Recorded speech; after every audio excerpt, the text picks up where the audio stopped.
करोड़ों दर्शकों का मिल रहा साथ। एमपी की बात एमपी न्यूज के साथ। ये इंदौर है जनाब, जब भी कुछ करता है तो कीर्तिमान रच देता है। एक बार फिर इंदौर एक और ऐसे पायदान पर आकर खड़ा हो गया है जहां पर इंदौर सेलिब्रेट करने वाला है नो कार डे। और ये कॉन्सेप्ट लेकर आए हैं इंदौर के प्रथम नागरिक महापौर पुष्यमित्र भार्गव। क्या ये कॉन्सेप्ट है और कैसे आपको कल यानी कि शुक्रवार वाले दिन बिना कार से अपने दफ्तर तक जाना है, अपने गंतव्य स्थान तक जाना है, इसका मकसद क्या है और एयर क्वालिटी इंडेक्स में नंबर 1 आने के बाद क्या ये अगला हमारा बड़ा रेजोल्यूशन होगा? आइए बात करते हैं इंदौर के महापौर पुष्यमित्र भार्गव जी से। भार्गव जी, ये आइडिया कहां से आया, कैसे कॉन्सेप्ट आप लाए और नो कार डे कितना सक्सेसफुल रहेगा?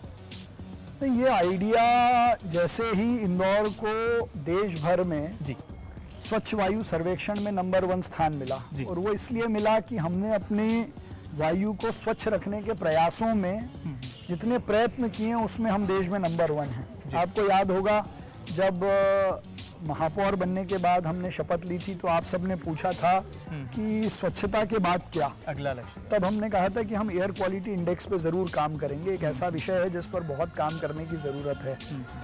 तो नो कार डे एक सिंबॉलिक एक्सपेरिमेंट है, एक प्रैक्टिकल है, ये कोई इवेंट नहीं है। और उसके पीछे का तर्क ये है कि यदि जिस प्रकार से इंदौर शहर की जनसंख्या बढ़ रही है, जिस प्रकार से इंदौर शहर में माइग्रेशन हो रहा है, बहुत सारा इंफ्रास्ट्रक्चर, बहुत सारे संसाधन जुटाने के बाद भी सेल्फ अवेयरनेस, यातायात के प्रति हमारा बिहेवियर यदि चेंज नहीं होगा तो ये समस्या हमेशा बनी रहेगी। तो स्वच्छता में जो हमने करके बताया है वो हमको शहर के पर्यावरण, यातायात और पब्लिक ट्रांसपोर्ट के उपयोग में भी अपने बिहेवियर को चेंज करके आगे लाना होगा। तो ये नो कार डे उसका प्रयास है कि हम एक दिन अपनी कार का उपयोग शहर हित में ना करें। बिल्कुल। तो 30 सितंबर को मेट्रो ट्रेन का ट्रायल रन होने जाने वाला है। क्या ये उससे पहले का एक बड़ा क्रांतिकारी कदम नहीं है कि आप लोगों को पब्लिक ट्रांसपोर्ट की तरफ मूव करने के लिए एक इंस्पिरेशन देने जा रहे हैं? तो निश्चित तौर पर जब शहर में मेट्रो जैसा पब्लिक ट्रांसपोर्ट हमको 30 तारीख को माननीय मुख्यमंत्री जी के विजन से, मिशन से, उनके प्रण प्राण से जुटकर मिलने वाला है, उस मेट्रो का प्रॉपर यूज हो, एंड टू एंड मोबिलिटी हो, तो आवश्यक ये है कि हम कार को जितना आवश्यक हो उतना ही उपयोग करें।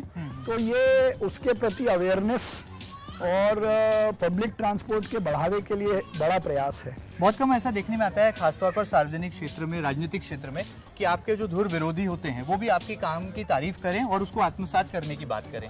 आपने जिनको महापौर का चुनाव हराया, मैं बात कर रहा हूँ कांग्रेस के एमएलए संजय शुक्ला की, आज ही उन्होंने कहा है कि वो भी नो कार डे को पूरी तरह से मनाएंगे और ये भी चैलेंज देने कि महापौर जी से ज्यादा पब्लिक ट्रांसपोर्ट का इस्तेमाल करेंगे। कैसे मानते हैं उनकी चैलेंज? मैं उनको बधाई देता हूं और धन्यवाद देता हूं।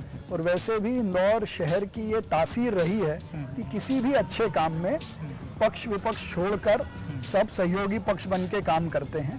और चाहे विपक्ष हो, चाहे इंदौर के प्रबुद्ध नागरिक हों, एसोसिएशंस हों, सबका बहुत अच्छा प्रतिसाद इस नो कार डे के अभियान को मिल रहा है। और यही इंदौर की ताकत है, अच्छे काम में हम सब एकजुट हैं। मैं संजय शुक्ला जी को बहुत धन्यवाद देता हूं और इस बात के लिए शुभकामनाएं देता हूं कि वो कल मुझसे ज़्यादा पब्लिक ट्रांसपोर्ट में, टू व्हीलर में, ई रिक्शा में, जो भी उनको उचित माध्यम लगे कार के अलावा, उसमें घूमेंगे तो ये शहर हित में उनका बड़ा योगदान होगा। संजय शुक्ला तो आ गए, लेकिन leader of opposition Chintu Chouksey कहीं नजर नहीं आए। क्या लगता है उनका भी सहयोग मिलेगा? सहयोगी पक्ष है, आप तो कहते हैं विपक्ष। नहीं, मेरी उनसे बात हुई है और उन्होंने मुझे पूरा आश्वासन दिया है कि सब लोग इस शहर हित के काम में शहर के साथ हैं। अच्छा, आपके जो विरोधी हैं वो कहते हैं कि आप दिल्ली के मुख्यमंत्री अरविंद केजरीवाल जी की तरह काम कर रहे हैं, वो भी ऑड और इवन फार्मूला लेकर आए थे, अब आप नो कार डे ले आएंगे। उन विरोधियों को क्या जवाब देंगे? कोई तर्क है आपके पास? नहीं, ऑड इवन तो एक मुझे लगता है कि बहुत अजीब सा प्रयास था, उससे दिल्ली की जनता को कहीं ना कहीं परेशानी हुई थी। No car day behavioural change करने का प्रयास है, इसमें किसी प्रकार का कोई कंपल्शन नहीं है। मान लीजिए कल अगर कोई कार लेके निकल भी गया तो हम उसको पकड़ के रोकने वाले नहीं है। मतलब चालान वालान का टेंशन नहीं है कि लोग कार पूलिंग कर लें। जो बच्चे स्कूल जाते हैं कारों से, तो मेरा उनके माता पिताओं से आग्रह है कि वो एक दिन सब बच्चों को एक कार में ले जाएं और 4 कार घर पे छोड़ जाएं। तो जबरदस्ती करने का काम नहीं है, ये आह्वान, आग्रह और अपनी आदत को बदलने का आग्रह है।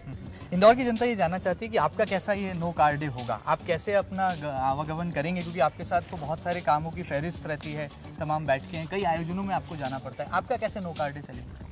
कल पब्लिक ट्रांसपोर्ट का यूज़ करेंगे, बाद में टू व्हीलर है हमारे पास, सारा काम टू व्हीलर से हो जाएगा। जहाँ जाना होगा, नगर निगम जाना होगा, दौरा करना होगा, और टू व्हीलर पे तो घूमने का आनंद ही अलग है इंदौर में।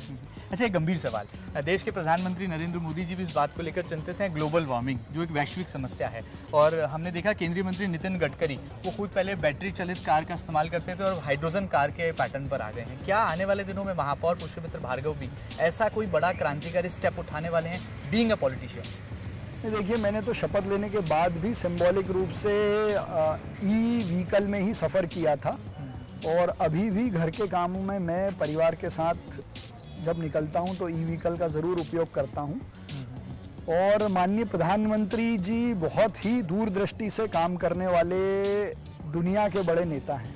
2070 में नेट ज़ीरो की बात उन्होंने कही, और जो कदम, चाहे वो हाइड्रोजन के हों, इलेक्ट्रिक के हों, ये लगातार उसकी ओर बढ़ते जा रहे हैं। G20 समिट का भी जो निचोड़ निकल कर आया है ग्लोबल वार्मिंग के अगेंस्ट, वो भारत से बहुत बड़ा मैसेज दुनिया को है।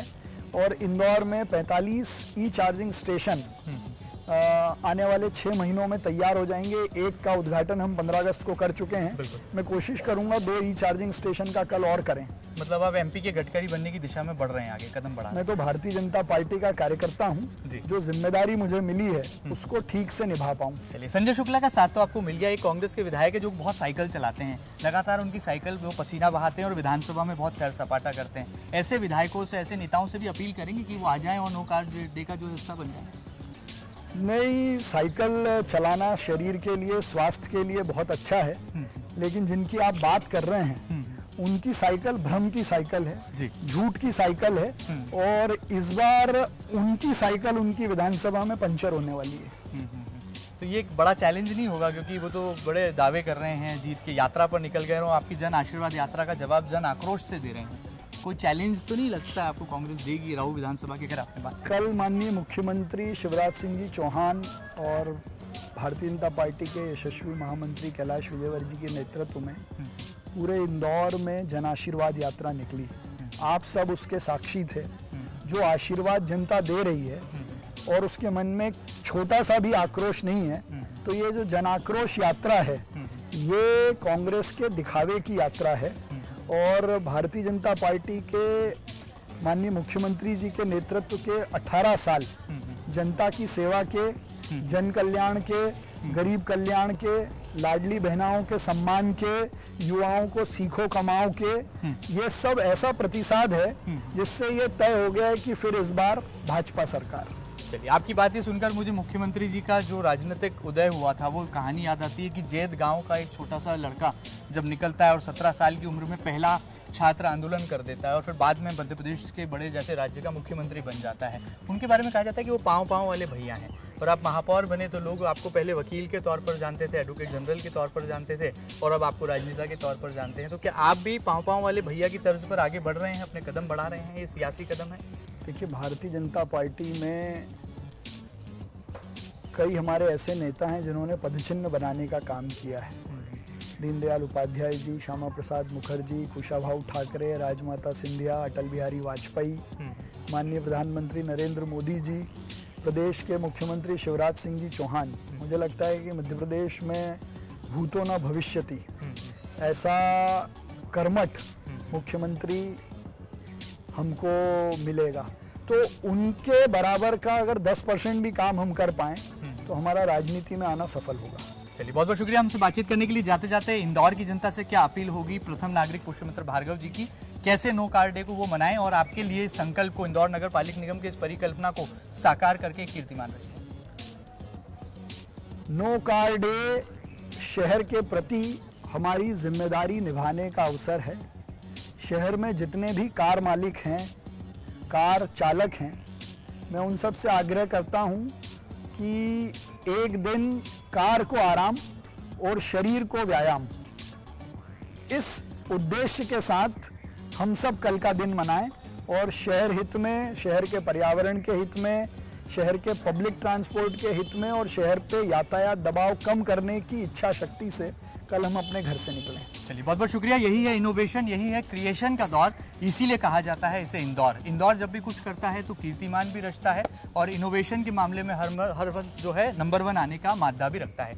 देखना होगा कि अनूठा प्रयोग कितना सफल होता है और राजनीतिक तौर पर भी कैसे ये प्रयोग को जनता आत्मसात करती है, तमाम बड़े जनप्रतिनिधि कैसे इसमें हिस्सा लेते हैं और आने वाले कल में क्या इंदौर एयर क्वालिटी इंडेक्स के मामले में एक बार फिर नई मिसाल पेश करता है। फिलहाल वीडियो जर्नलिस्ट अरुण राठौर के साथ महेंद्र सिंह, एमपी न्यूज इंदौर।